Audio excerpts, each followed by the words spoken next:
We're going to continue leaving off from the last point we were talking about. So the Great War kind of kicks off in the third year, like November. And it is a big one, as assumed by the fucking name. And it's against two main groups, the Western Allies and the CIP, the Coalition of Imperial Powers.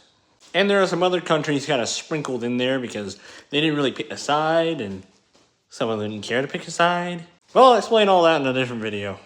The Holy See's part in this was that now they had to enact the peace doctrine. Each and every one of the Grand Masters in the Holy See had to start calling out for the people who were signed up for them.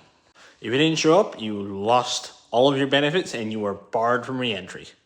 And being a place where Europe is very dangerous and scary, and having money to help you get things like an inn instead of having to sleep out in the woods in the middle of the night is a big benefit.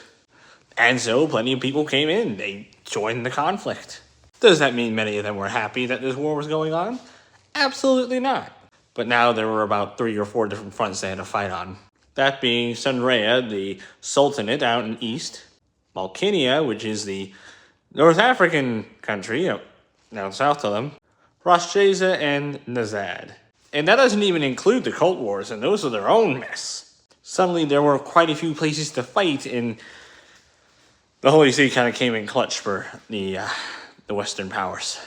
Well, now you start to panic. What happens if the Holy See decides to take land? It's a whole, holy war situation again, not like they already just called the crusade. Which in this context was mainly for the idea that they're protecting the interests of the agreement. You want all the good stuff where everyone gets help, you join in and fight. But there was a portion in the peace doctrine that Bernard particularly had made. Under the agreement that they go to war, the Holy See would not claim land. Maybe they would leave someone to watch over it, but they're not claiming it and they're not taking the taxes. It's going right back to any local government that's built after the war. No, the Holy See, they get to keep the money. Any kind of goods or weaponry or gold that they manage to find, the Holy See has dibs on. And this war did pay off. More than enough money for the Holy See to take and use wherever it likes to upgrade the Holy See and its men.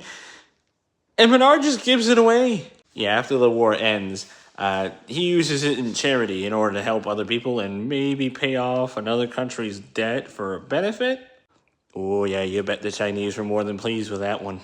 This would be how the Order of the Golden Dragon would show up in the Holy See, mainly comprised of Chinese players.